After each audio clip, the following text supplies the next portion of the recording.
विज्ञाननगरी तुल्यन्निजान्तर्गतं पश्यन्नात्मनि मायया बहिरिवोद्भूतं यथा निद्रया यस्साक्षात् कुरुते प्रबोधसमये स्वात्मानमेवाद्वयं तस्मै श्रीगुरुमूर्तये नमः इदं श्रीदक्षिणामूर्तये बीजस्यान्तरिवाङ्कुरो जगदिदं प्राङ्निर्विकल्पं पुनः मायाकल्पितदेशकालकलना वैचित्रचित्रीकृतं मायावीव विजृम्भयत्यपि महायोगी वयस्वेच्छया तस्मै श्रीगुरुमूर्तये नमः इदं श्रीदक्षिणामूर्तये तस्मै श्रीगुरुमूर्तये नमः इदं श्रीदक्षिणामूर्तये।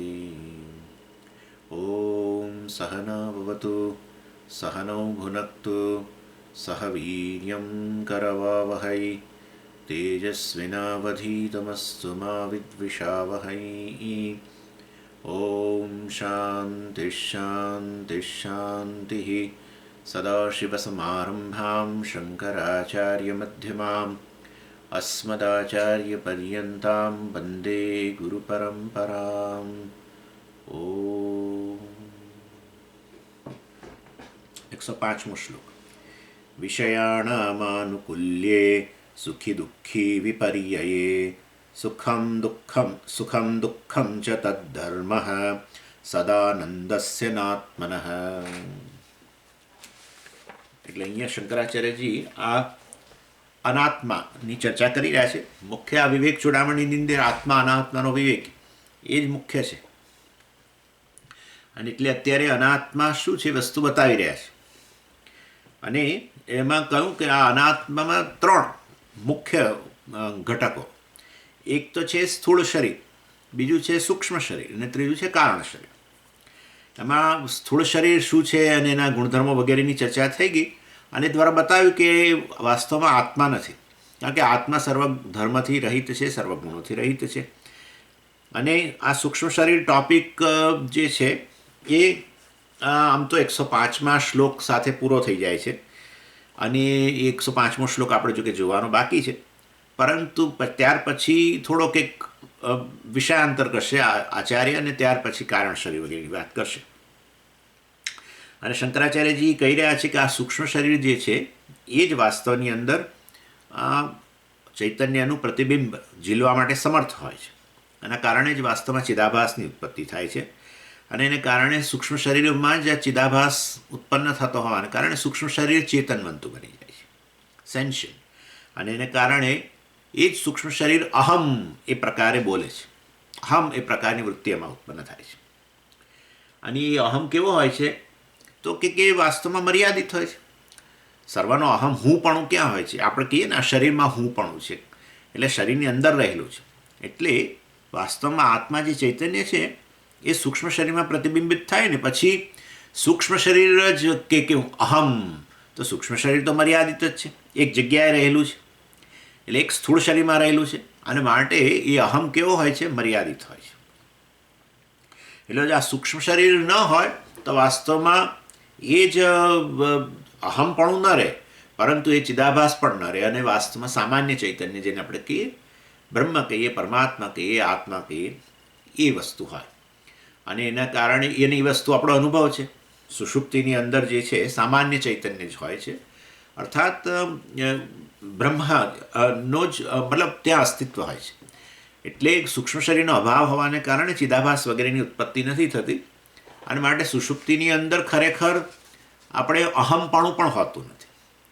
અને જે જાગ્રત અવસ્થા અને સ્વપ્નાવસ્થા છે એની અંદર સૂક્ષ્મ શરીર હાજર હોવાને કારણે સ્વપ્નાવસ્થાની અંદર અંતઃકરણ તો હાજર છે જ, પાર્ટ ઓફ અંતઃકરણ, એક અંતઃકરણનો એક ભાગ હાજર છે, એટલે સૂક્ષ્મ શરીર હાજર છે.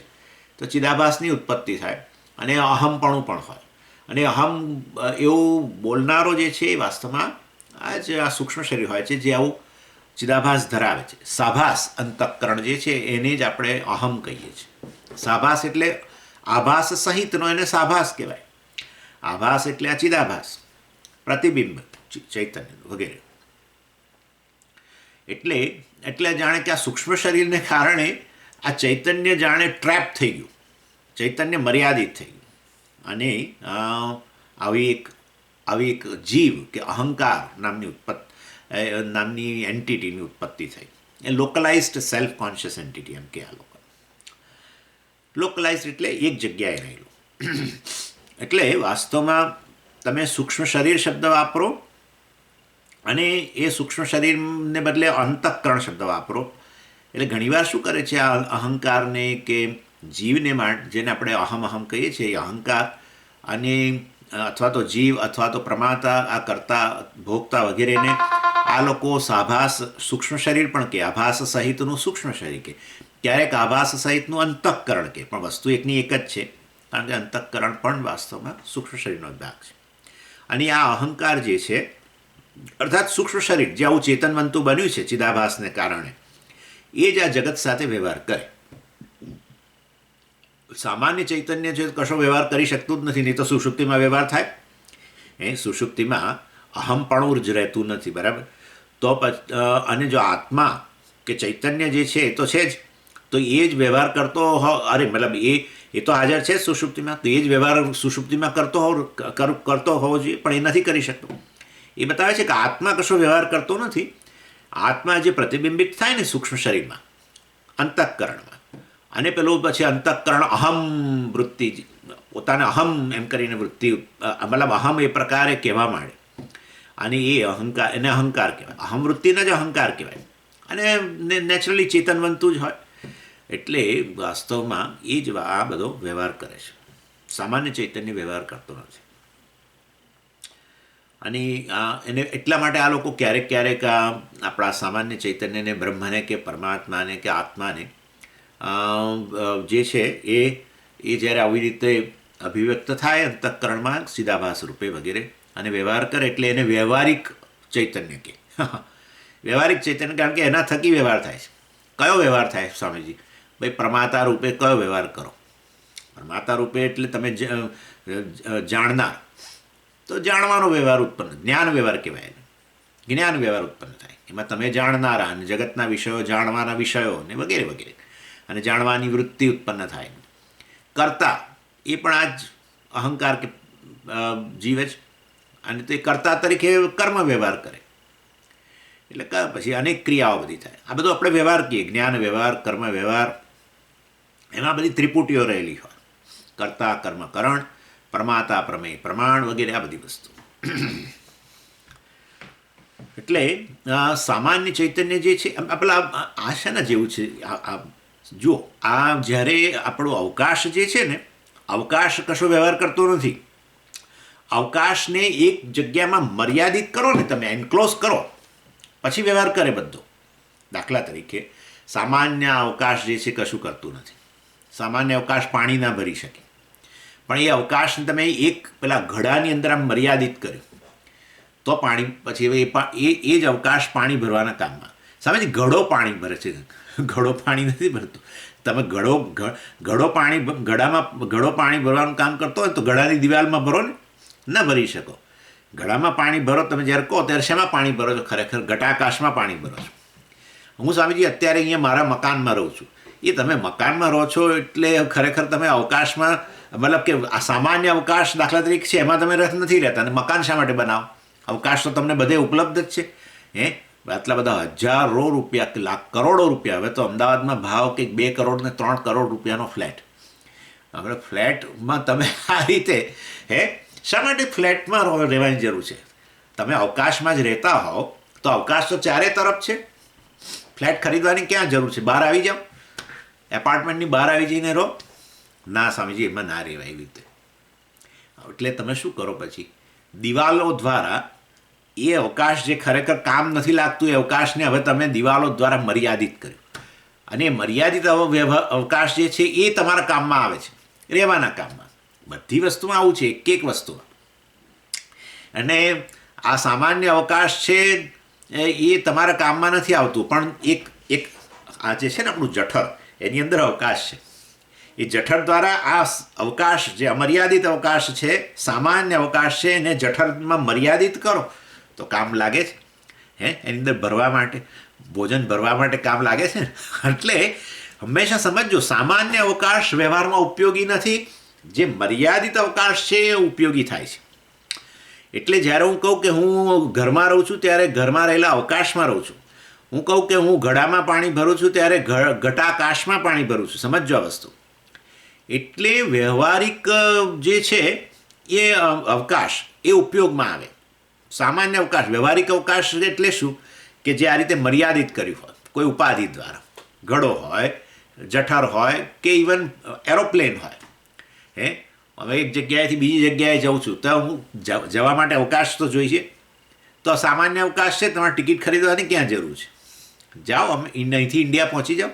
ના, એ રીતે ના પહોંચાય. એટલે એ સામાન્ય અવકાશ, અમર્યાદિત અવકાશને તમે એક ઉપાધિ, જેને આપણે એરોપ્લેન કહીએ, એમાં મર્યાદિત કરો, પછી એ તમારા કામમાં આવે. સમજી ગયા? આવું છે. એટલે સામાન્ય ચૈતન્ય કશું ઉપયોગમાં ના આવે. અને સુષુપ્તિમાં કોઈ ઉપયોગ નથી જ્ઞાન વ્યવહાર, નથી કર્મ વ્યવહાર. કશું જાણી ન શકો, કંઈ કરી ન શકો, કશું ન કરી શકો. પણ એ જ્યારે સૂક્ષ્મ શરીરની અંદર એને મર્યાદિત કરવામાં આવ્યું. કેવી રીતે મર્યાદિત થાય સ્વામીજી? પેલું અભિવ્યક્ત થયું ને, ચિદાભાસ ઉત્પન્ન થયો. એટલે ચિત્ત અથવા પ્રતિબિંબ કહો, ચૈતન્યનું પ્રતિબિંબ ઉત્પન્ન થયું. બસ પછી હવે એ કામમાં આવી ગયું. અને પછી એ સૂક્ષ્મ શરીર વાસ્તવમાં ખરેખર તો જડ જ છે, જળમાં આભૂતો બદલેલું. પણ હવે ચિદાભાસ અંદર ઉત્પન્ન થયો એટલે જાણે ચેતનવંતુ બની ગયું. અને ચેતનવંતુ સૂક્ષ્મ શરીર જે છે કે અંતઃકરણ જે છે, એમાં કર્તૃત્વ છે, ભોક્તૃત્વ છે, બધો પછી કર્મ વ્યવહાર, જાણવાનો વ્યવહાર, જ્ઞાન વ્યવહાર બધું થવા માંડ્યો. એટલે અહંકાર જે છે કે જેને જીવ કહો, કર્તા કહો, ભોગતા કહો, વગેરે પ્રમાતા કહો, એ વ્યવહાર કરે. બ્રહ્મ કે આત્મા જે સામાન્ય ચૈતન્ય છે વ્યવહાર ન કરે. જેમ સામાન્ય અવકાશ વ્યવહાર ન કરે, ઉપયોગમાં ના આવે, એવી રીતે. એટલે હવે તમે સમજી તો ગયા જશો આ વસ્તુ. એટલે શંકરાચાર્યજી કહે છે કે ભાઈ અહંકાર જે છે એ આ રીતે એને વ્યવહારિક ચૈતન્ય વગેરે કહેવામાં આવે છે. અને એને જ પછી બધા સુખ દુઃખના અનુભવો એને થાય છે. એ વસ્તુ હવે વાસ્તવની અંદર આ 105મા શ્લોકની અંદર એ કહી રહ્યા છે. વિષયાણામ આનુકૂલ્યે સુખી દુઃખી વિપર્યયે સુખમ દુઃખમ ચ તદ્ધર્મ સદાનંદસ્ય ન આત્મન. શંકરાચાર્યજી કહે છે કે આ અહંકાર એ જ સુખ દુઃખનો અનુભવ કરે છે. કેટલી રાહત થઈ જાય. આપણે દુઃખી છે એમ જાણીને આપણે વધુ દુઃખી થઈએ છીએ. એવી સ્થિતિ છે. આપણે આપણી જાતને દુઃખી માનીએ છીએ કે સુખી માનીએ છીએ, બંને ખોટું છે. બંને અહંકારના સ્તરે રહેલી વસ્તુ છે. અને આ શંકરાચાર્યજી આ વસ્તુ જે કહી રહ્યા છે એને મેં તમને કહ્યું ને કે આ સૂક્ષ્મ શરીર જે છે જેમાં આ રીતે ચિદાભાસ ઉત્પન્ન થયો એને જ વાસ્તવમાં જીવ કહેવામાં આવે છે અને જીવાત્મા. અને એ જ એનો આત્મા શબ્દ જ્યારે આપણે વાપરીએ છીએ ને ત્યારે જગતમાં બહુ લોકો આત્મા શબ્દ વાપરે છે. એ આત્મા શબ્દનો અર્થ ક્યારેય બ્રહ્મ થતો જ નથી. એ રીતે જગતમાં જે પોપ્યુલર, જગતમાં આત્મા જે પ્રખ્યાત અર્થ જે છે આત્માનો એ આવો છે, આ જીવાત્મા છે. કેમ તમે એવું કહો છો? કારણ કે બધા લોકો એવું બોલે છે કે આત્મા છોડીને, શરીર છોડીને ગયો. બરાબર? આત્મા શરીર છોડીને ગયો તો પછી એ કયો આત્મા હોય? તમે જ સમજી શકો છો. શરીર છોડીને જનારો તો કંઈ પેલું બ્રહ્મ તો હોય નહીં, કારણ કે એ તો સર્વવ્યાપી હોય. એને ક્યાં જવાનું? સર્વવ્યાપી વસ્તુ હોય, અનંત વસ્તુ હોય, ક્યાં જાય? આ દાખલા તરીકે આપણે આકાશને ક્યાંક મોકલી દેવું હોય તો ક્યાં મોકલશો આકાશને? સમજ્યા તમે? એટલે પ્રખ્યાત અર્થ આ જ છે. કોઈ તમને એકે જગ્યાએ સમ ખાવા પૂરતું કોઈ આવું નહીં કે આત્મા ક્યાંય જતોય નથી ને આવતોય નથી. કોઈ નહીં કે. બધા જ લોકો જ્યારે કોઈ વ્યક્તિનું મરણ થાય તો કે આ પેલો આત્મા છોડીને ગયો, અથવા એમ કહેશે જીવાત્મા છોડીને ગયો, એમ કહેશે. એટલે જીવાત્મા શબ્દનો પ્રખ્યાત અર્થ તો આ છે જેમાં સૂક્ષ્મ શરીરનો સમાવેશ થાય છે. સૂક્ષ્મ શરીર જે પેલો ચિદાભાસથી યુક્ત હોય. સમય સૂક્ષ્મ શરીરને જીવાત્મા ન કહેવાય. મેં તમને ગઈ વખતે સમજાવ્યું. સૂક્ષ્મ શરીરને જીવાત્મા ન કહેવાય. સૂક્ષ્મ શરીર જડ છે, વાત બધી બરાબર તમારી. પરંતુ સૂક્ષ્મ શરીર જે છે એમાં પેલું પ્રતિબિંબ પડ્યું ને ચૈતન્યનું, માટે હવે કેવું બની ગયું છે સૂક્ષ્મ શરીર? ચેતનવંતુ થઈ ગયું. જેમ કે પેલું જળ છે એ કશું પ્રકાશક તરીકે કામ ન કરે, પણ કે આપણો દર્પણ કંઈ કશાને પ્રકાશિત ન કરી શકે. પણ દર્પણમાં સૂર્યનું પ્રતિબિંબ પડે, પછી એ દર્પણ પોતે પેલા સૂર્યની જેવો જ બની જાય, જાણે એ બીજાને પ્રકાશિત કરતો થઈ જાય. સમજી ગયા? એ જ રીતે સૂક્ષ્મ શરીર સૂક્ષ્મ શરીર જે છે એ ખરેખર આ રીતે વ્યવહાર ન કરી શકે ચેતનની જેમ, એ તો જડ છે. પરંતુ પેલું ચિદાભાસ એને એમાંય પ્રતિબિંબ પડ્યું ને ચૈતન્યનું, એટલે હવે એ ચેતનવંતું થઈ ગયું. અને એ ચેતનવંતું સૂક્ષ્મ શરીરને જ જીવ કહેવાય, એને જ અહંકાર કહેવાય, એને જ કર્તા કહેવાય, ભોગતા કહેવાય. અને એ આ શરીર છોડીને જાય. એટલે પણ સ્વામીજી આવું કેમ બધા કહેતા હશે? ખરેખર આત્મા શબ્દનો અર્થ તો બ્રહ્મ છે, બધે એ તો શાસ્ત્રમાં આવું કહ્યું. આ પણ અજ્ઞાનને કારણે ભાઈ, અને અજ્ઞાન પ્રખ્યાત છે. કેમ અજ્ઞાન પ્રખ્યાત છે? જે જન્મે એ શું લઈને જન્મે છે? અજ્ઞાન. અને માટે આખા જગતની અંદર એ તો જન્મ જ છે એના માટે. જો અજ્ઞાન ન હોય તો આપણે તો કહીએ છીએ જે વ્યક્તિમાં અજ્ઞાન ન રહ્યું આત્મા વિશેનું, એ તો હવે મુક્ત બની જાય છે જન્મ મરણથી. તો પછી જે જન્મે છે એનો એ આત્માનું અજ્ઞાન લઈને જન્મે છે ને, અને માટે અજ્ઞાન પ્રખ્યાત છે. અને આત્મા વિશેનું અજ્ઞાન પ્રખ્યાત છે. માટે જે ખરેખર નથી એવી વસ્તુને લોકો બધા આત્મા કહે છે, અને એ છે જીવાત્મા. બધા જ લોકો આ જીવાત્માને જ આત્મા કહે છે, અને એને આ શરીર છોડીને જનારો, બીજા શરીરમાં દાખલ થનારો, એવું બધા લોકો માને છે. એ જુદા જુદા લોકમાં જનારો વગેરે. અને જ્યારે લોકો આવી રીતે કહે કે જીવાત્મા શરીર છોડીને જાય છે, ત્યારે વાસ્તવમાં આપણે શું સમજવાનું? પેલું સૂક્ષ્મ શરીર છોડીને જાય છે એ આપણે સમજવાનું. એટલે સૂક્ષ્મ શરીર જ આ સ્થૂળ શરીરને છોડીને જાય અને બીજું શરીર પ્રાપ્ત કરે. જ્યારે વેદાંત જે છે, જ્યારે એ વેદાંત આ જીવાત્મા શબ્દ વાપરે ત્યારે એનો જુદા સંદર્ભમાં એનો અર્થ થતો હોય છે. અને ત્યારે આપણે કહીએ કે ભાઈ તો આ જીવાત્મા તો બીજું કશું નથી, એ તો પ્રતિબિંબ છે ચૈતન્યનું વગેરે વગેરે. અને એને વેદાંતમાં જીવાત્મા કહેવામાં આવે છે. જ્યારે લોકો જ્યારે એમ કહે કે જીવાત્મા, ત્યારે પેલા સૂક્ષ્મ શરીરની વાત કરી રહ્યા છે. કારણ કે એ લોકો કહે છે કે આ સ્થૂળ શરીર છોડીને ગયું, જીવાત્મા ગયો, એટલે એ પેલા સૂક્ષ્મ શરીર છોડીને જે જાય છે સ્થૂળ શરીરને, એને જ એ લોકો કહે છે. તમને આ ખબર પડે છે ભેદ બેની વચ્ચેનો? ના સ્વામીજી, ના ખબર પડી. સારું. વેદાંતની અંદર જ્યારે જીવાત્મા શબ્દ વાપરીએ ત્યારે આપણે કહીએ કે ભાઈ એ તો ચૈતન્યનું પ્રતિબિંબ છે ખાલી. ક્યાં પડેલું પ્રતિબિંબ? સૂક્ષ્મ શરીરમાં, અંતઃકરણ. અંતઃકરણમાં જે પ્રતિબિંબ ઉત્પન્ન થાય, ચૈતન્યનું પ્રતિબિંબ પડે, એને વેદાંતની અંદર જીવાત્મા કહેવામાં આવે છે. પણ લોકો કંઈ બહાર જે આ બધા અજ્ઞાનીઓ છે, બધા લોકો એને એવી રીતે નથી કહેતા આવું પ્રતિબિંબ પડે છે, ને એ પ્રતિબિંબ સૂક્ષ્મ શરીરમાં હોય છે, અને માટે સૂક્ષ્મ શરીર જ્યારે જાય ત્યારે પેલું પ્રતિબિંબ છોડીને પ્રતિબિંબ પણ એની સાથે જાય ને, આવું બધું કોઈ નથી બોલતું. બસ આ એમ જ કે આ જીવ શરીર છોડીને ગયો, જીવ શરીર છોડીને ગયો, ત્યારે કોને બતાવી રહ્યા છે? સૂક્ષ્મ શરીર. સમજી ગયા? સૂક્ષ્મ શરીર છોડીને જાય છે એને જે લોકો કહી રહ્યા છે. એટલે આ સમજવાનું છે. જીવાત્મા શબ્દ બહુ જાણીતો છે, પણ જ્યારે અજ્ઞાનીઓના સર્કલની અંદર આ જીવાત્મા શબ્દ વપરાતો હોય ત્યારે સૂક્ષ્મ શરીરના સંદર્ભમાં આવે છે. વેદાંતની અંદર જીવાત્મા શબ્દ આવે ત્યારે આપણે કહીએ કે જીવાત્મા બીજું કશું નથી, એક પ્રતિબિંબ જ છે. સૂક્ષ્મ શરીરમાં ચૈતન્યનું પડેલું પ્રતિબિંબ, ચિદાભાસ વગેરે છે. અને એને કારણે પેલું જે અહમવૃત્તિ ઉત્પન્ન થાય. જ્યારે સૂક્ષ્મ શરીર ચેતનવંતું બને ને ત્યારે સૂક્ષ્મ શરીર હવે અહમ એવું બોલે. બરાબર, એવું જાણે. કારણ કે અહમમાં ચેતનતા છે ને, અહમની અંદર ચેતનતા રહેલી છે. જો આની અંદર અહમપણું નથી, બરાબર ને? આ કોઈ દિવસ હું નથી કહેતું. કેમ? કારણ કે સ્વામીજી એ નથી ચેતન. એવું નહીં, પરંતુ આપણે આ રીતે કહેવાય. સૂક્ષ્મ શરીરની અંદર જ્યારે સૂક્ષ્મ શરીર ચિદાભાસથી યુક્ત બને, ચૈતન્યનું પ્રતિબિંબ પડે, એટલે એ સૂક્ષ્મ શરીર જાણે ચેતનવંતું બની ગયું, અને પછી એ અહમ બોલે. એને જ આપણે અહમ વૃત્તિ કહીએ છીએ, એને જ અહંકાર કહીએ, એને જ જીવ કહીએ, એને જ કર્તા કહીએ, ભોગતા કહીએ, પ્રમાતા કહીએ. સૂક્ષ્મ શરીર સહિતનું ચિદાભાસ જે છે એને જ આપણે આ રીતે કહેતા હોઈશું. એનીવે, એટલે આ બે ભેદ છે, સૂક્ષ્મ શરીર અને આની અંદર આ રીતે ચૈતન્યનું પ્રતિબિંબ થતું હોય છે. અને અજ્ઞાનીઓ સૂક્ષ્મ શરીર જીવાત્મા શબ્દ બોલે ત્યારે એ લોકો સૂક્ષ્મ શરીરને રિફર કરી રહ્યા છે. અને વેદાંતિઓ જ્યારે વાસ્તવમાં જીવાત્માની વાત કરે ત્યારે એ લોકો પેલા ચૈતન્યને રિફર કરી રહ્યા છે. એટલે આ કઈ દૃષ્ટિબિંદુથી તમે કહો છો એ મુખ્ય વસ્તુ છે. એટલે એ દ્રષ્ટિએ જગતના લોકો કે આ જીવાત્મા સૂક્ષ્મ આ શરીર છોડીને ગયો, એટલે આપણે સમજી જવાનું કે એ લોકો પેલા સૂક્ષ્મ શરીરને કહી રહ્યા છે. અને જ્યારે તમે વાસ્તવની અંદર જ્ઞાની પુરુષો કે જીવાત્મા શબ્દ વાપરે સમજો, ત્યારે આપણે સમજવાનું કે પેલા ચૈતન્યને કહી રહ્યા છે. કારણ કે એ લોકો કહે છે કે આ વાસ્તવમાં તો જીવાત્મા કશે શરીર છોડીને જતો જ નથી, આમ નથી તેમ નથી, જીવાત્મા તો બ્રહ્મ જ છે, અને જીવાત્મા તો સર્વવ્યાપી છે. એટલે આ રીતે આત્માની દૃષ્ટિએ સર્વવ્યાપી છે, જીવાત્મા પણ જ મિથ્યા છે, એ તો ખરેખર આત્મા જ છે, વગેરે વગેરે. ત્યારે આપણે સમજવાનું કે બંને લોકો, અજ્ઞાનીઓ અને જ્ઞાનીઓ, જીવ શબ્દ વાપરે છે ખરા, પરંતુ વાસ્તવમાં બંને લોકો જુદા જુદા દૃષ્ટિબિંદુથી કહી રહ્યા છે. કારણ કે જીવાત્માની અંદર પેલું ચૈતન્ય પણ છે ને, એટલે ચિદાભાસ રૂપે, અને સૂક્ષ્મ શરીર પણ છે.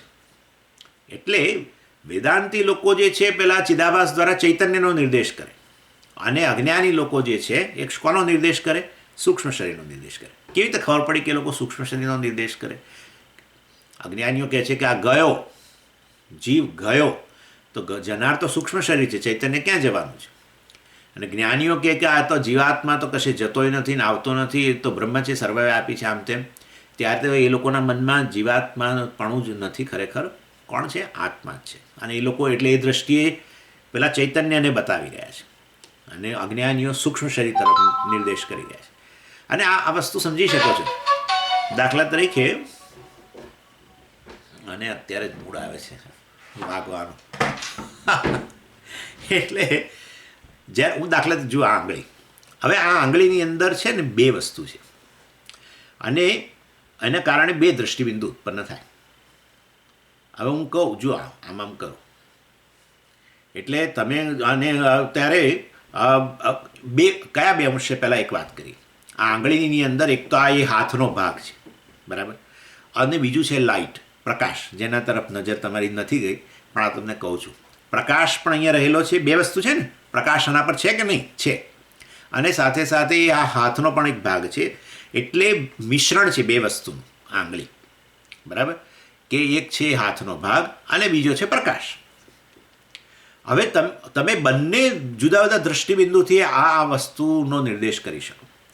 દાખલા તરીકે હું આમ કરું, બરાબર, ત્યારે હું એમ કહું કે ખરેખર આ હાથનો ભાગ છે, એને કારણે એ આમ તેમ ફરી રહ્યો છે, અને એ રીતે એની મૂવમેન્ટ હું કહું કે આ બરાબર છે, આ આંગળી, મતલબ કે હાથ જે છે ફરી રહ્યો છે એમ કહું, ત્યારે હું વાસ્તવની અંદર એક આ હાથના ભાગ, આંગળીને એ રીતે નિર્દેશ કરી રહ્યો છું. અને જ્યારે હું કહું કે ખરેખર આ આંગળી ફરતી નથી, ત્યારે હું પેલા પ્રકાશની દૃષ્ટિથી કહી રહ્યો છું. પ્રકાશ જે છે, પ્રકાશ ક્યાંય ફરતો નથી, કારણ કે એની બહારે પ્રકાશ છે, ને એની આ બાજુ પ્રકાશ છે, બધે પ્રકાશ છે. માટે પ્રકાશ સર્વવ્યાપી છે આખા રૂમમાં, અને માટે એના પર છે. અને માટે પ્રકાશની દૃષ્ટિબિંદુથી આ હાથ ફરતો નથી એમ કહેવાય, અને કે આંગળી ફરતી નથી એમ કહેવાય. અને હાથના ભાગની દૃષ્ટિથી જ્યારે હું આને બતાવું, ત્યારે તો એક ફરે છે એમ કહેવાય, કારણ કે હાથ ફરી રહ્યો છે. એટલે આ રીતે દૃષ્ટિબિંદુનો જ સવાલ હોય છે. અને માટે જીવાત્મા એક શરીર છોડીને બીજે શરીર જાય છે, એક લોકમાંથી બીજા લોકમાં જાય છે, ત્યારે એક દૃષ્ટિબિંદુથી કહેવાય. જીવાત્મા ક્યાંય જતો નથી, આવતો નથી, વાસ્તવમાં એ તો બ્રહ્મ છે, એવું જ્યારે કહું ત્યારે જુદા દૃષ્ટિબિંદુથી કહેવાય એમ. એટલે કયા દૃષ્ટિબિંદુથી જ્યારે કહું કે જાય છે, આમ તેમ ફરે છે, ત્યારે કયા દૃષ્ટિબિંદુથી કહેવાય? જેવી રીતે હાથના એક ભાગની દૃષ્ટિએ હું કહું કે આંગળી ફરે છે, એ બરાબર છે, અથવા આંગળી ફરતી નથી, ત્યારે હું પેલા પ્રકાશને જેમ રિફર કરું છું, પ્રકાશને દર્શાવું છું, એવી રીતે વાસ્તવની અંદર આ જ્યારે સૂક્ષ્મ શરીરની દૃષ્ટિથી તમે જ્યારે જીવાત્માનું વર્ણન કરો, કારણ કે જીવાત્મામાં બે વસ્તુ છે ને, સૂક્ષ્મ શરીર વત્તા ચૈતન્ય, ચિદાભાસ એટલે ચૈતન્ય જ છે માટે. એટલે એ હું બે વસ્તુ હોવાને કારણે બે દૃષ્ટિબિંદુથી હું જીવાત્માનું વર્ણન કરી શકું. એક દૃષ્ટિબિંદુ સૂક્ષ્મ શરીરવાળું, બીજું દૃષ્ટિબિંદુ ચૈતન્યની દૃષ્ટિબિંદુથી. અને સૂક્ષ્મ શરીરના દૃષ્ટિબિંદુથી હું એમ કહું કે ફરે છે નેચરલી, કારણ કે એ શરીર છોડીને જવાનું જ છે, આ શરીર છોડીને. માટે જીવાત્મા એક શરીર છોડીને બીજા શરીરમાં ગયો, જરૂર કહી શકાય. અને જ્યારે ચૈતન્યના દૃષ્ટિબિંદુથી હું જીવાત્માનું વર્ણન કરું, ત્યારે હું એમ કહું કે એ કશે જતો નથી, આવતો નથી. પણ બે જુદા જુદા દૃષ્ટિબિંદુ કોના હોય છે? સરળ, અજ્ઞાનીનું દૃષ્ટિબિંદુ અને બીજું જ્ઞાનીનું દૃષ્ટિબિંદુ. અજ્ઞાનીના દૃષ્ટિબિંદુથી જીવાત્મા જાય છે, કારણ કે એ પેલા સૂક્ષ્મ શરીરને જ જીવાત્મા કહે છે. જ્યારે જીવાત્માનો સાર તો ખરેખર બ્રહ્મ છે, આકાશ, અરે ચૈતન્ય છે, એ પણ એ ખરેખર એનો જીવાત્મામાં એ રહેલો ચેતન અંશ છે જ. ત્યારે આપણે એ દૃષ્ટિબિંદુથી જ્ઞાનીઓ વર્ણન કરે, એમની દૃષ્ટિ ચૈતન્ય તરફ છે. એના માટે એ લોકો કહે કે ખરેખર જીવાત્મા ક્યાંય જતો નથી, આવતો નથી. એટલે આ સમજવાનું છે કે વાસ્તવમાં ઘણી, કારણ કે આમાં શું છે, આ ચર્ચા કરવાનો પાછળ એટલો જ છે, જીવાત્માના ગતિનું વર્ણન પણ આવે છે શાસ્ત્રમાં, અને જીવાત્માને બ્રહ્મ એટલે કશે જતો આવતો નથી એ રૂપમાં વર્ણન કરવામાં આવે છે. બંને બધું શાસ્ત્રમાં જ છે, બંને સાચું છે. એટલે જીવાત્મા ક્યાંય જતો આવતો નથી એ પણ સાચું છે, અને જીવાત્મા જાય આવ કરે છે એ પણ સાચું છે. હવે સમજી ગયા? સમજાય છે ને આ વસ્તુ? જીવાત્મા આવજા કરે છે એ વાસ્તવમાં કઈ દૃષ્ટિબિંદુથી? આ જીવાત્મા આ કેવળ સૂક્ષ્મ શરીરના દૃષ્ટિબિંદુથી, અને એ દૃષ્ટિબિંદુથી શ્રાદ્ધ વગેરે પણ ખરું. અને કારણ કે સૂક્ષ્મ શરીર વગેરે આ રીતે ગતિ કરે છે અને એને યોગ્ય ગતિ પ્રાપ્ત થાય એના માટે શ્રાદ્ધ વગેરે પણ વાત કરવામાં આવે છે. જ્યારે એને જીવાત્મામાં રહેલા ચેતન અંશની દૃષ્ટિથી વાત કરો, ચૈતન્યની દ્રષ્ટિએ કહો તો એ તત્વમસીથી અન્ય કશું જ નથી. ત્વમ એટલે જીવાત્માને જ કહેવામાં આવે છે. તું એટલે કોણ? પેલા જીવાત્માને જ કહેવામાં આવે છે તું બ્રહ્મ છું, તું ક્યાંય જતો નથી, આવતો નથી, ફલાણું નથી, ઢીકણું નથી, નિત્ય સર્વગત સ્થાણું વગેરે વગેરે. અને આ રીતે સારું બે દૃષ્ટિબિંદુ છે, પરંતુ આમાં મુખ્ય અર્થ કયો લેવાનો? જીવાત્મા જે જાયાવ કરે તે કે ક્યાંય જતો આવતો નથી તે? હવે આ પ્રશ્ન આવે. ભાઈ પ્રખ્યાત અર્થ એ લેવો એ મુખ્ય અર્થ કહેવાય. આવો ભણેલા છીએ આપણે બ્રહ્મસૂત્રમાં, બરાબર? પ્રખ્યાત અર્થ જે હોય એ મુખ્ય અર્થ કહેવાય, કારણ કે એ પ્રખ્યાત છે. માટે મુખ્ય કેમ કહો છો? કારણ કે એ પ્રખ્યાત છે. અને માટે દુનિયામાં બધા જ લોકો આ સોલ, આ બીજા શબ્દો વાપરે, અંગ્રેજીવાળા કંઈ બીજા શબ્દો, સોલ ગોઝ અને સમથિંગ લાઈક જે કહેતા હોય, એક સોલ ગોઝ ટુ હેવન જે કહેતા હોય એ લોકો, બરાબર? બધા ગતિની જ વાત કરનારા છે. એ જ પ્રખ્યાત છે. બીજા ધર્મોમાં આ પ્રખ્યાત છે. ગોઝ ટુ સેવન્થ હેવન ને પેલા કે જન્નતને જ્યાં જતા હશે ત્યાં, બરાબર? અને માટે અને આપણાવાળા કહેતા હશે કે વૈકુંઠ ગયા, નહીં ગયા ને ત્યાં ગયા ને પાછા બીજા શરીરમાં દાખલ થયા. એટલે બધા લોકો આ પેલા ગતિવાળા જીવની વાત કરતા હોય છે. એ જ પ્રખ્યાત અર્થ છે, અને માટે એ મુખ્ય અર્થ છે. એટલે અને જ્યારે જીવાત્મા કશે જતો નથી, આવતો નથી, બ્રહ્મ છે, આત્મા છે, સર્વવ્યાપી છે, નિત્ય છે, ફલાણું સ્થાણું છે, અચલ છે, કશો આમાં ચલાયમાન પણ નથી વગેરે, જીવાત્માને આવી રીતે વર્ણન કરો, પણ એ મુખ્ય અર્થ નહીં. એને આપણે ગૌણ અર્થ કહીએ. એ ગૌણ અર્થને જ લક્ષ્યાર્થ કહેવામાં. સમજી ગયા? લક્ષ્યાર્થ હંમેશા ગૌણ હોય અને મુખ્યાર્થ જે છે એટલે પણ મુખ્ય કે મુખ્યના અર્થ માટે તમે જે કહ્યું ને, અમને કંઈ ગળે ઉતરતું નથી આ વસ્તુ. કઈ વાત? જુઓ, જે શબ્દ વાપરો ને, અને એ શબ્દ વાપરતાની સાથે પહેલો અર્થ તમારા મનમાં જે અર્થનું સ્ફુરણ થાય એ મુખ્ય અર્થ. કારણ કે શબ્દનો પ્રયોગ શેના માટે કરો છો? અર્થના સ્ફુરણ માટે. તો પહેલો અર્થ તમને જે સ્ફૂરતો હોય તે મુખ્ય કહેવો જોઈએ. અને માટે જીવ શબ્દ વાપરતાની સાથે જ બધાના મનમાં અજ્ઞાનને કારણે, અજ્ઞાન કુખ્યાત હોવાને કારણે, પ્રખ્યાત હોવાને કારણે બધા જ લોકો જીવ શબ્દનો અર્થ આ જ કરવાના છે, જવાવાળો વગેરે. અને માટે એ શબ્દ વાપરતાની સાથે એ જ અર્થનું સ્ફુરણ બધાને થાય છે. અજ્ઞાનીઓની માત્રા વધારે છે, જ્ઞાનીઓ કોઈક જ છે, રડ્યા ખડ્યા છે. એટલે માટે એ અર્થ વધુ પ્રસિદ્ધ છે. પ્રસિદ્ધ અર્થને મુખ્ય અર્થ કહેવાય. અને કર્મકાંડની અંદર હવે આગળ વાત, વેદની અંદર શું કહેવું છે? ચાલો અમારી વાત જવા દો. કર્મકાંડની અંદર વાસ્તવમાં આવો જવાવાવાળો છે એને જ જીવ કહેવામાં આવે, એ મુખ્ય અર્થ કહેવામાં આવે. અને વેદાંત શાસ્ત્રની અંદર આ ગૌણ અર્થ છે, જીવ બ્રહ્મ છે વગેરે, કશે જતો આવતો નથી એ અર્થ કહેવામાં આવે. અને માટે કર્મકાંડની અંદર શ્રાદ્ધ તર્પણ વગેરેની વાત કરવામાં આવી. એને પેલો જવાવાવાળા માટે જ હોય શ્રાદ્ધ તર્પણ. અને જ્યારે ઉપનિષદની અંદર ક્યાંય શ્રાદ્ધ તર્પણ નામનો શબ્દ જ ના આવે ને, કશું કરવાની વાત આવે જ નહીં, જીવાત્મા માટે કશું કરવાની વાત ના આવે, તો એનો અર્થ એવો થયો કે જીવાત્મા પેલો જે સર્વવ્યાપી છે એના સંદર્ભમાં છે. અને આ જો ન ખબર હોય, ચાલો લોકો તો બહાર બોલે, પરંતુ વેદની અંદર જ જીવ શબ્દના આ રીતે બે અર્થ કર્યા. પૂર્વ વિભાગમાં મુખ્ય અર્થના સંદર્ભમાં, જવાવાળાના સંદર્ભમાં, અને જ્ઞાનકાંડની અંદર જરા આ રીતે બ્રહ્મના સંદર્ભમાં, આત્માના સંદર્ભમાં અર્થ કર્યો. માટે જીવાત્મા શબ્દના આગળ પૂર્વ વિભાગની અંદર વેદના પૂર્વ વિભાગમાં કયું જવાવાળો, અને પછીના વિભાગમાં કયું કશે નહીં જવાવાળો. અને માટે આપણને થાય કે આ ગૂંચવાડાવાળું છે, વેદ પોતે જ ગૂંચવાવાળું છે. એવું નથી. એકમાં વાચ્યાર્થ છે, એકમાં લક્ષ્યાર્થ છે. એટલે હવે આપણે આપણી જાતને પૂછવું જોઈએ કે હું અજ્ઞાની છું કે જ્ઞાની? શેના સંદર્ભમાં? ફિઝિક્સ કેમેસ્ટ્રીના જ્ઞાનના સંદર્ભમાં નહીં, આત્માના અજ્ઞાન કે જ્ઞાનના સંદર્ભની અંદર આપણે આપણી જાતને જ પૂછવું જોઈએ કે હું જાણું છું આત્માને જો જાણતો હોવ તો પછી ખરેખર વાસ્તવમાં આપણે જીવાત્માનો પેલો લક્ષાર્થ કે ગૌણ અર્થ છે એ જ લઈશું. ચાલો હવે અહીંયા આ શ્લોકની અંદર વિષયાણમ આનુકૂલ્યે સુખી દુઃખી વિપર્યય કે છે. આ જીવાત્મ જે અહંકાર જે છે એ જ સુખી અને દુઃખી છે. સમજો આ વસ્તુ આપણે શેની ચર્ચા કરી છે? સૂક્ષ્મ શરીર અનાત્મા છે. હવે સૂક્ષ્મ શરીરનો એક ભાગ અહંકાર છે ને, અંતઃકરણ મતલબ, અને એટલે અંતઃકરણમાં અહંકાર છે. એટલે એ અહંકારના સંદર્ભમાં અત્યારે ચર્ચા થઈ રહી છે. અહંકાર આત્માનો વિવેક એ છેવટનો વિવેક છે. છેવટનો વિવેક, ફાઇનલ વિવેક આવે. વિવેક ચૂડામણીની અંદર આ પુરુષાર્થ શરૂઆત ક્યાંથી થાય સ્વામીજી? બધા અનેક પ્રકારના વિવેક છે.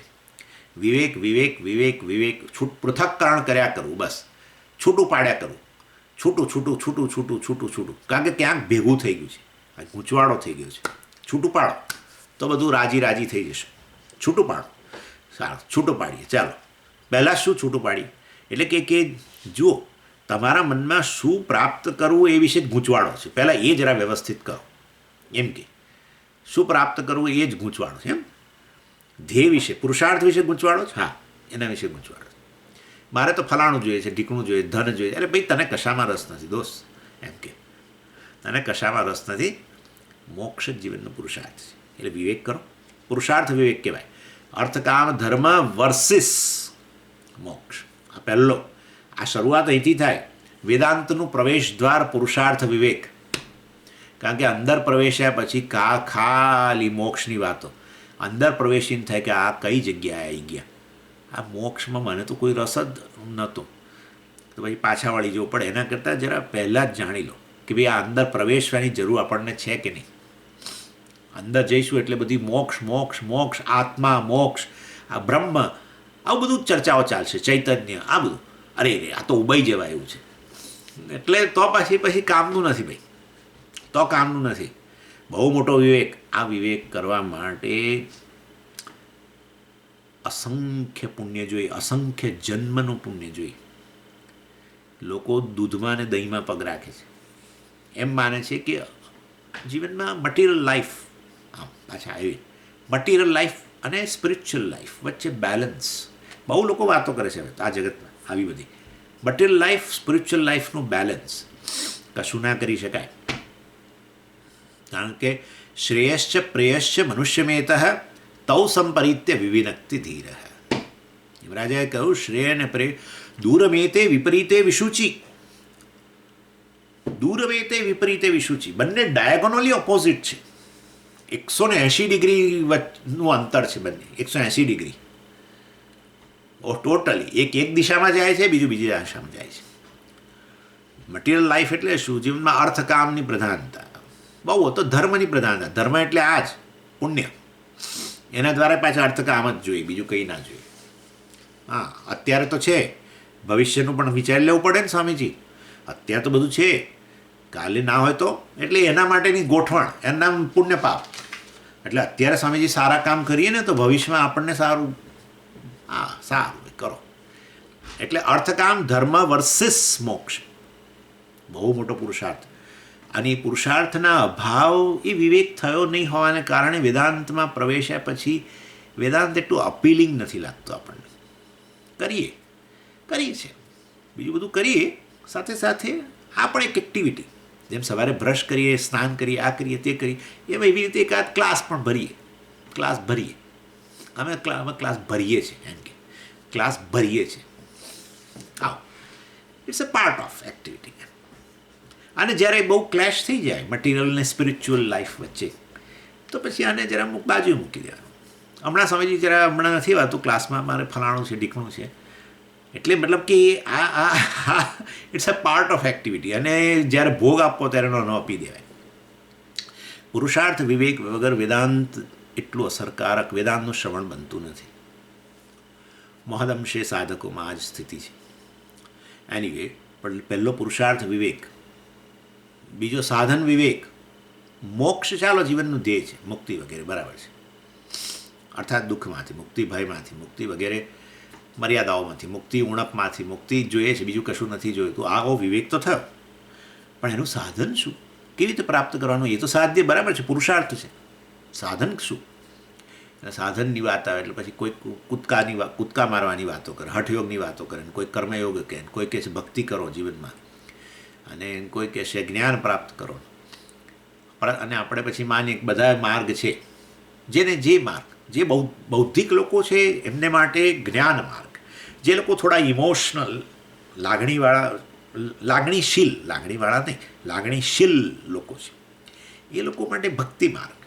જે લોકો ક્રિયાશીલ એમના માટે આ પેલો કર્મયોગ માર્ગ. અને જે લોકો કશાય કામના નથી, જેમના હૃદય પણ એકદમ કઠોર છે, જેમનામાં બુદ્ધિ તત્વ પણ ઓછું છે, અને જેમને બહુ પ્રવૃત્તિ બહુ ગમતી નથી, એના માટે હઠયોગ. એટલે ડાળી પર ક્યાંક લટકી જવાનું, ડાળી પર ઊંધા થઈને લટકી જવાનું. એટલે આ 4 માર્ગ છે. બહુ મોટા લોકો આવી વાતો કરે છે. 4 માર્ગ, મોક્ષ પ્રાપ્તિના, પરમાત્મા પ્રાપ્તિના વગેરે. એટલે સાધન વિવેક નથી. સાધન વિવેક તો આ છે કે જ્ઞાનથી જ વાસ્તવ મુક્તિ પ્રાપ્ત થાય છે. પ્રશ્ન જ્ઞાનનો છે, ફલાણું ઠીકણું. હવે જ્ઞાન આવ્યું છે, અને એ જ્ઞાનમાં શું? તો કે આ જ્ઞાનને કારણે દેહમાં આત્મબુદ્ધિ વગેરે છે, અનાત્મમાં આત્મબુદ્ધિ થઈ ગયેલી છે, અને માટે અનાત્મા આત્મવિવેક કરવો, વિવેક જ્ઞાન જ વાસ્તવમાં છેવટે હું તો મુક્ત છું જ, પરંતુ દેહમાં આત્મબુદ્ધિને કારણે બંધનનો અનુભવ કરું છું, મર્યાદા ઉણપ વગેરેનો અનુભવ કરું છું, ભય વગેરેનો અનુભવ કરું છું, પોતાને મરણશીલ માનું છું, આમ તેમ બધું. એટલે આત્મ વિવેક, ઓહ વેરી ગુડ. અને આત્મ વિવેક પછી કોઈ વિવેક છે ને? અનાત્માની અંદર છેવટે અહંકાર આત્મ વિવેક. એ ચાલી રહ્યો છે અત્યારે છેવટનો. કારણ કે પેલો અહમ જે છે હે ને, આપણે આપણી જાતને અહંકાર જ કહીએ છીએ, જીવ જ કહીએ છીએ, પ્રમાતા કહીએ છીએ, કર્તા કહીએ છીએ, ભોગતા કહીએ છીએ. સૌથી નજીકનો આપણને એમ છે કે એ જ આત્મા છે. અહંકાર આત્માની સૌથી નજીક છે. કારણ કે જેવો આત્મા અંતઃકરણમાં અભિવ્યક્ત થતાની સાથે જ સૂક્ષ્મ શરીરે બૂમ પાડી, અંતઃકરણે બૂમ પાડી, અહમ. એટલે પહેલો અધ્યાસ છે આ તો, સૌથી પહેલો. અને પછી એને કારણે આ અહંકાર આત્મા વિવેક જે છે એ છેવટનો વિવેક છે. હું જીવ નથી, અહંકાર નથી, પરંતુ બ્રહ્મ છું. અને અહીંયા એ બતાવી રહ્યા છે કે ભાઈ આ સુખી દુઃખી તમે જ્યારે કહો છો, હું સુખી હું દુઃખી, ત્યારે ખરેખર કોણ સુખી છે અને કોણ દુઃખી છે? એ આચાર્ય કહે છે કે આ અહંકાર જ સુખી દુઃખી છે. વાસ્તવની અંદર જો હું જ્ઞાની હોઉં તો હું આવું ન કહું. આ સુખ કે દુઃખ વગેરે જે છે એ તો અંતઃકરણમાં રહેલું છે, અને હું અંતઃકરણ નથી, સૂક્ષ્મ શરીર નથી. હું તો સાક્ષી છું, આત્મા અંતઃકરણનો, પ્રત્યેક વૃત્તિનો સાક્ષી છું.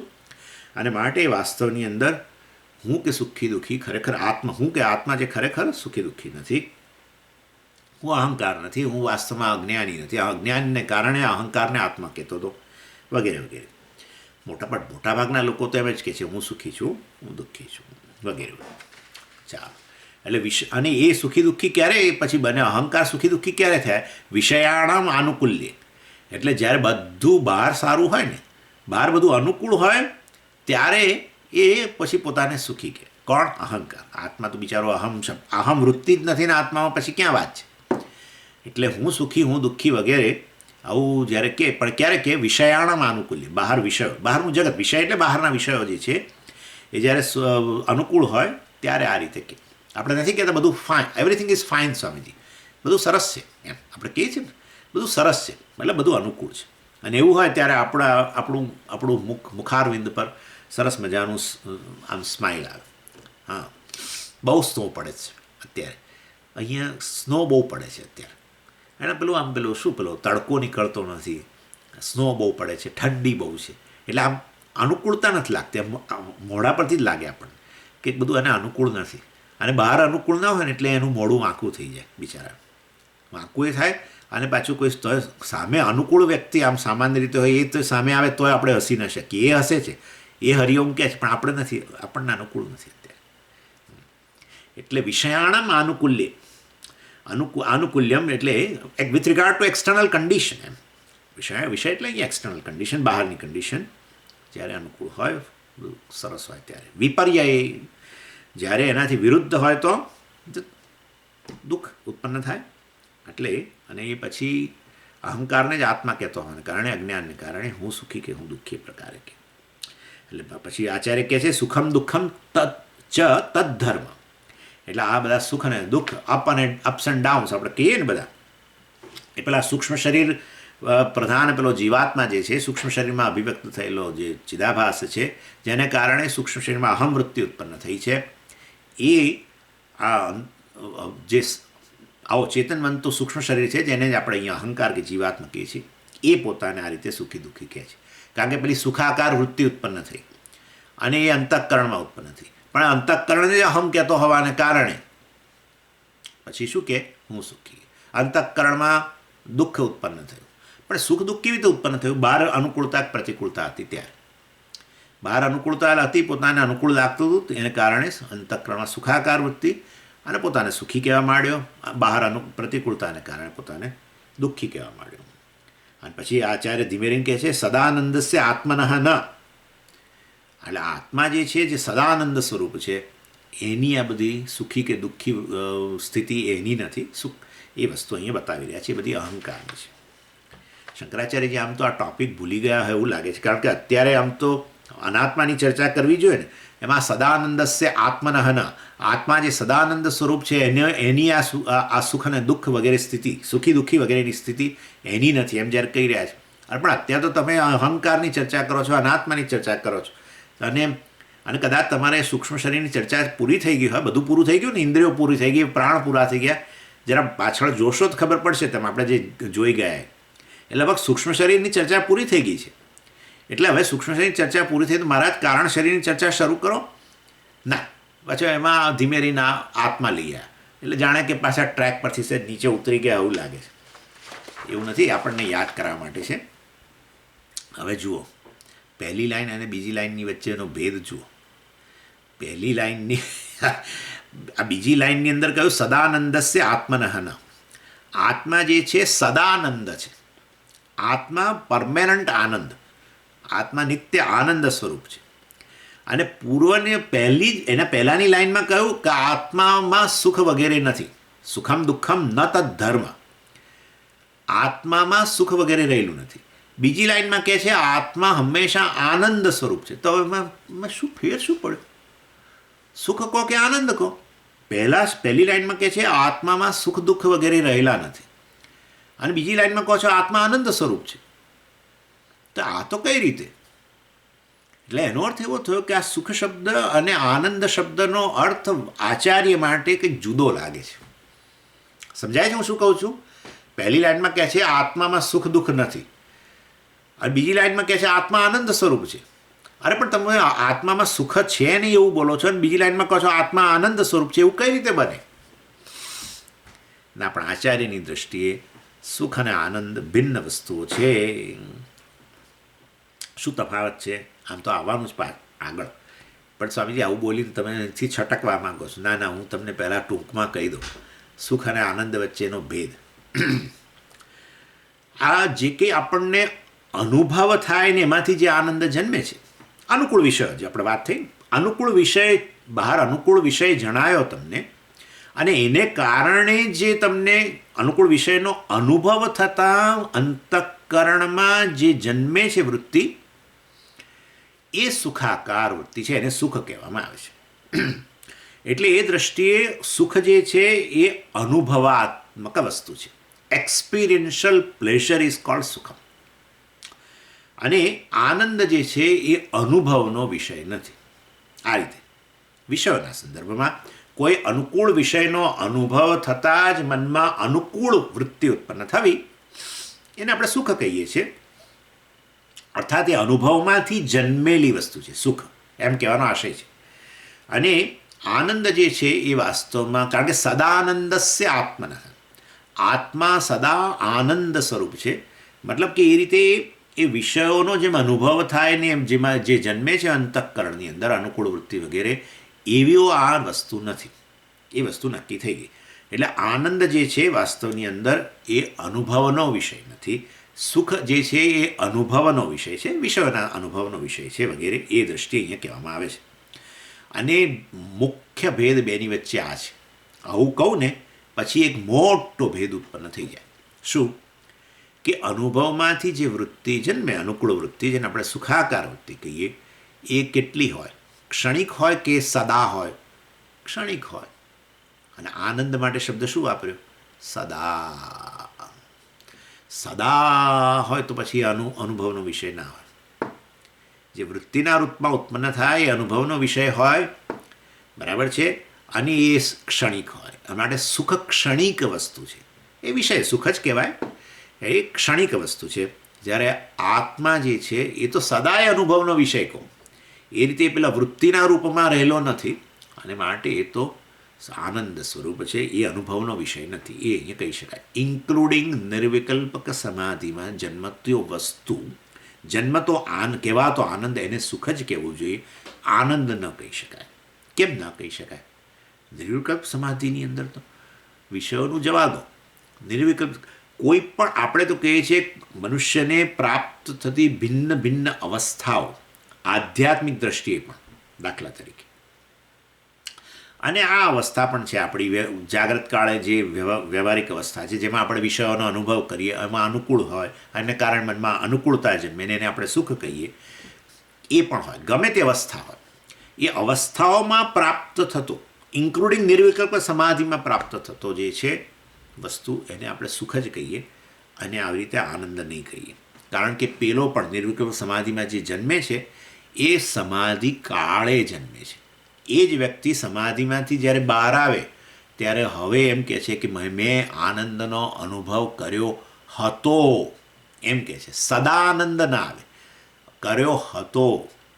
અને એ લોકો એવો, એમનો અનુભવ એવો છે, આપણને તો આવો નથી જાણે, પણ એ લોકોનો અનુભવ છે, એવું કહે છે એ લોકો, કે જ્યારે તમે આ નિર્વિકલ્પ સમાધિમાંથી જ્યારે બહાર આવો ને, અને પાછા આ વ્યવહારિક દશામાં આવી જાઓ, ત્યારે વાસ્તવમાં જાણે હજારો કીડાઓ તમને જાણે ચટકા ભરતા હોય એવું તમને લાગે. હું તમને એનું ઉદાહરણ આપું.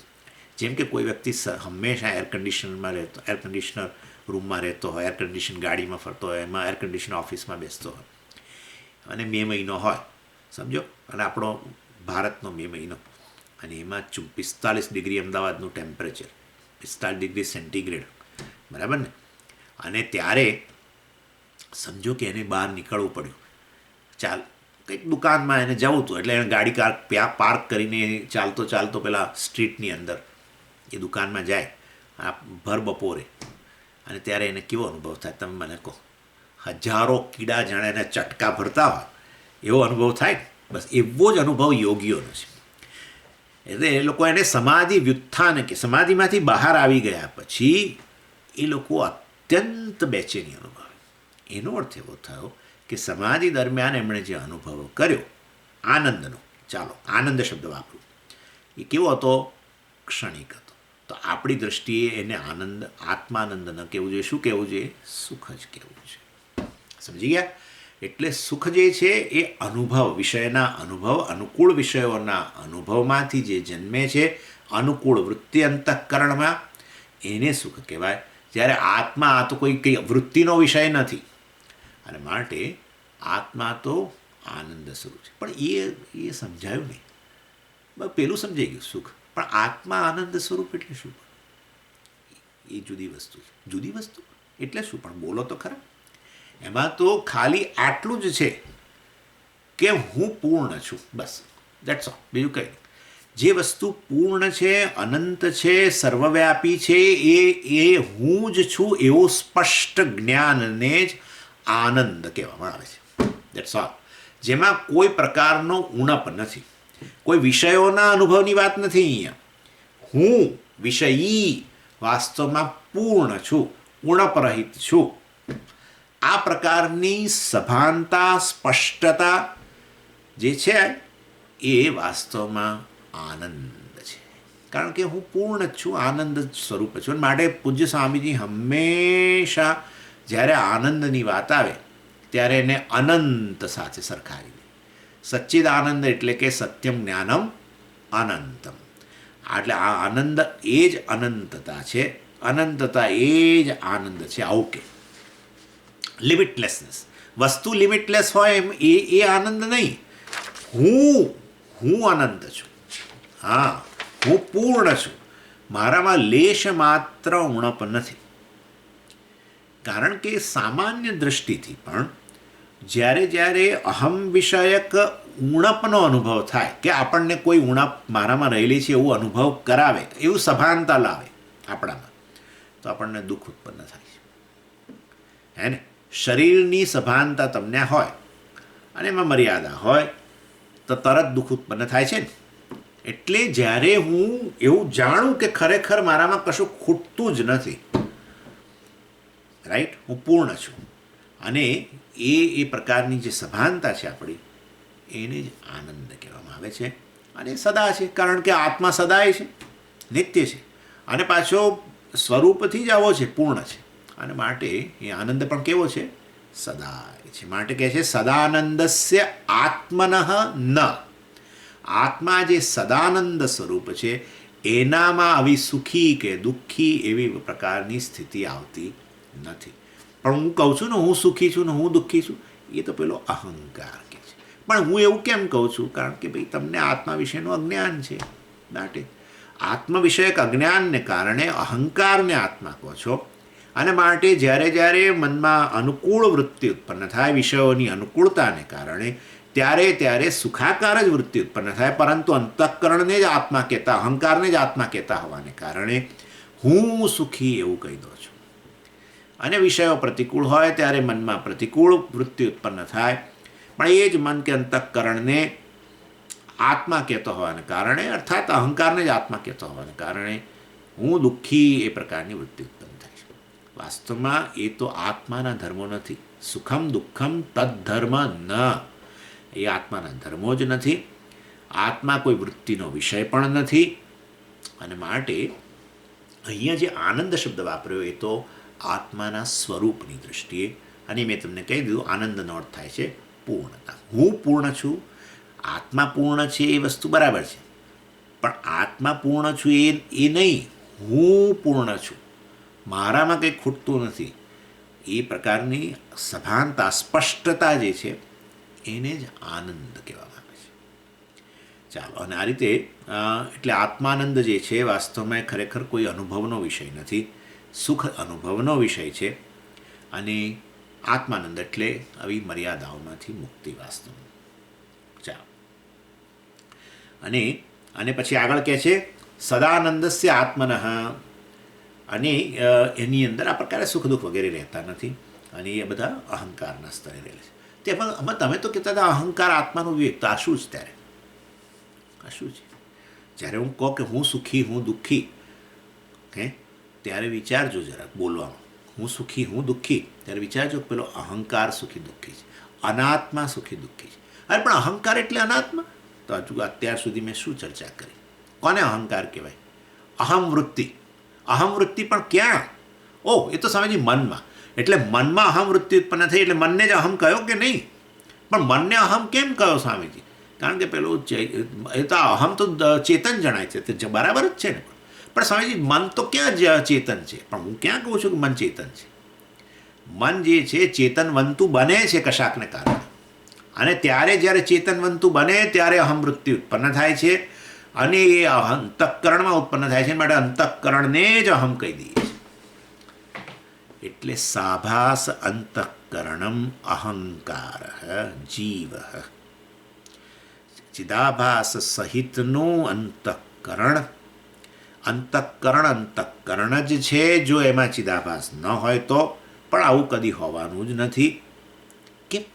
આ પાછું નવું લઈ આવ્યા. તો હું કશું નવું નથી લાવ્યો, કરોડ વાર કહ્યું છે. આ તો અંતઃકરણ જે છે એ ક્યારેય પણ ચિદાભાસથી રહિત ન હોઈ શકે, કારણ કે માધ્યમ છે.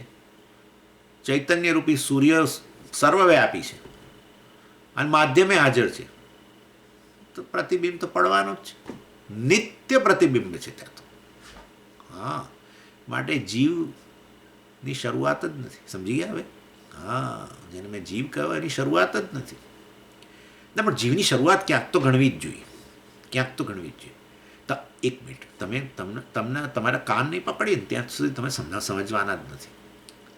હવે તમે અમેરિકા જતા રહ્યો છો, પણ તોય અમે પકડી શકીશું તમને. હવે સૂક્ષ્મ શરીર ઉત્પન્ન થાય છે કે નહીં? તમે મને કહે. આંખો પાછી આ બાજુ લઈ જઈને વાત કરે. હા, સૂક્ષ્મ શરીર. તો સૂક્ષ્મ શરીર ઉત્પન્ન થતું હોય અને સૂક્ષ્મ શરીરમાં ત્યારે ચૈતન્યનું પ્રતિબિંબ પડે તો પછી જીવની શરૂઆત તો થઈ.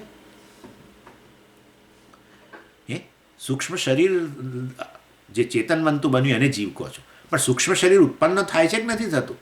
થાય છે ને, બરાબર છે, થાય છે. તો ભાઈ સૂક્ષ્મ શરીર ઉત્પન્ન થતું હોય ત્યારે જ પ્રતિબિંબ પડે ને, અને પ્રતિબિંબવાળું સૂક્ષ્મ શરીરને તમે જીવ કહો છો. હા, તો જીવની શરૂઆત તો થઈ, સૂક્ષ્મ શરીરને તો જન્મ થાય છે. હા, એ વાત ખરી. હા, ભૂલ થઈ ગઈ મારી. સૂક્ષ્મ શરીરમાં પ્રતિબિંબ પડે એ પહેલાં પ્રતિબિંબ બીજી કોઈ જગ્યાએ હતું એમ કહું તો ચાલશે? કેમ હવે ફરી ગયા? કશે ફરી નથી ગયો. સૂક્ષ્મ શરીર શેમાંથી આવ્યું? ત્યાં પ્રતિબિંબ હતું. જ્યાંથી આવ્યું ને સૂક્ષ્મ શરીર, ત્યાં પહેલાં પ્રતિબિંબ હતું. ગયા કારણ શરીર પ્રતિબિંબિત જીવ, જેને અવ્યક્ત જીવ કહેવાય, જે માયા કહેવાય. કેવળ એ હવે ચિદાભાસ છે, વ્યક્ત થયો સાહેબ. કારણ શરીરની જે અવસ્થા, એ જ અવસ્થા કારણ શરીર પ્રતિબિંબિત ચૈતન્યની, ચિદાભાસ. માટે જીવ અવ્યક્તાદિની ભૂતાની વ્યક્ત મધ્યાની ભારત. વાહ, અવ્યક્તાદિની ભૂતાની. ભગવાન કહે છે ચિદાભાસ ક્યાં? ભૂતાની, જીવાની, જીવાહા. આ જીવ જે છે એ તો બધા અવ્યક્ત હતા. એનો અર્થ કે ચિદાભાસ હતો જ પહેલા. હા, કારણ શરીર પ્રતિબિંબિત ચૈતન્ય, એ તો એની ઉપાધિ. કારણ શરીરની ઉપાધિ થકી તો બ્રહ્મને શું કહેવાયું? જીવ કહેવાયું. એટલે બિચારી માયા જ જવાબદાર છે જીવની ઉત્પત્તિ માટે, જીવને પ્રતિબિંબિત કરવા માટે. એટલે અવ્યક્ત અવસ્થામાં તો જીવ, અને અવ્યક્ત હોય એટલે આપણે એને ના બરાબર કહીએ. જે વસ્તુ અવ્યક્ત હોય ને એ ના બરાબર ગણાય. કોઈ પણ વસ્તુ અવ્યક્ત અવસ્થાની અંદર ન હોવા બરાબર જ છે, એવું જ છે. હજારો વાર આપણે તો ચર્ચા થઈ ગઈ છે આ બધી, હે ને? દાખલા તરીકે પક્ષીના ઈંડાની અંદર પક્ષીનું બચ્ચું અવ્યક્ત અવસ્થામાં છે. એ ફૂટી જાય, ભૂલમાં ફૂટી જાય છે ને, ક્યારેક ઈંડા પડે નીચે, ફૂટી જાય. અને તમને એમ કે એમાં પેલું બચ્ચું હશે, ક્યાંય દેખાય નહીં, ખાલી પેલું લિક્વિડ પ્રવાહી. એ પ્રવાહીમાં તમે પક્ષીની ચાંચ જોવા જાઓ ને પક્ષીના પેલી પાંખો જોવા જાઓ ને એના પગ જોવા જાઓ, કશું ના દેખાય. એ પક્ષીના બચ્ચાની અવ્યક્ત અવસ્થા છે, કશું દેખાય નહીં, ન હોવા બરાબર જ છે જાણે. પણ આવે છે એમાંથી જ. પક્ષીનું બચ્ચું બહારથી ઉડીને નથી આવતું, એમાંથી જ આવે છે. અવ્યક્ત છે, શું બને? વ્યક્ત બને. પણ અવ્યક્ત અવસ્થાની અંદર લેશ માત્ર પણ તમે ન પકડી શકો કે બચ્ચું આમાં છે, ન હોવા બરાબર. What is potentially existent is considered non-existent, as though non-existent. નથી એમ ના બોલાય. જો ન હોય એની અંદર તો પછી ગમે ત્યાંથી આવશે પક્ષીનું બચ્ચું. હે, જે એમાં પક્ષીનું બચ્ચું છે જ નહીં એમ તમે જો કહેતા હો તો પછી એમાંથી આવવાની એને જરૂર નથી. કોઈ પણ જગ્યાએ પક્ષીનું બચ્ચું ગેરહાજર જ છે. અત્યારે અવકાશમાં અહીંયા પક્ષીનું બચ્ચું રહેલું જ નથી, ત્યાં નથી, ઈંડામાંય નથી, અને અહીંયા બહાર અત્યારે અવકાશ જે છે એમાંય નથી. તો પછી ગમે ત્યાંથી આવશે. તમે કહો છો ઈંડામાંથી આવે, અને બદલે હું કહીશ કે અહીંયાથી આવશે. છેવટે કોઈ પણ જગ્યાએ છે તો નહીં જ, પણ શા માટે ઈંડામાંથી જ આવે છે અને અવકાશમાંથી નહીં? શા માટે? અને પાછું એની જોડે પેલો ગોટલોય પડ્યો છે, ગોટલામાંથી નહીં, ખાલી એમાંથી જ. સમજી ગયા તમે? એટલે પક્ષીનું બચ્ચું ત્યાં હાજર છે, પણ ક્યાં છે? બતાવો. ચલો, પક્ષીનું બચ્ચું હાજર છે તો એની આંખો બતાવો. નથી દેતા, સોરી. ઓકે, પોટેન્શિયલ અવ્યક્ત અવસ્થામાં રહેલી વસ્તુ જાણે કે નથી એવું લાગે, જાણે કે. એ બહુ આપણા માટે બહુ સારું. વેદાંતિઓનું મોટું શસ્ત્ર શું? જાણે કે. બધું જાણે કે, જાણે કે, જાણે કે, જાણે કે. જાણે કે ભૂરું આકાશથી શરૂઆત કરી. આપણે તો સીધા ત્યાં જ પહોંચી. બધું જાણે કે, આખી સૃષ્ટિ જાણે કે, જાણે કે, જાણે કે, જાણે કે, જાણે કે, જાણે કે. અને આખી સૃષ્ટિ અવ્યક્ત અવસ્થામાં જાણે કે, અત્યારે પાછી બહાર આવી તો પણ જાણે કે, બસ. ઇવ ધ્યાયતી ઇવ લેલાયતી ઇવ. ક્યાં આગળ? બૃહદારણ્યક ઉપનિષદમાં. ઇવ ઇવ ઇવ. ઓકે.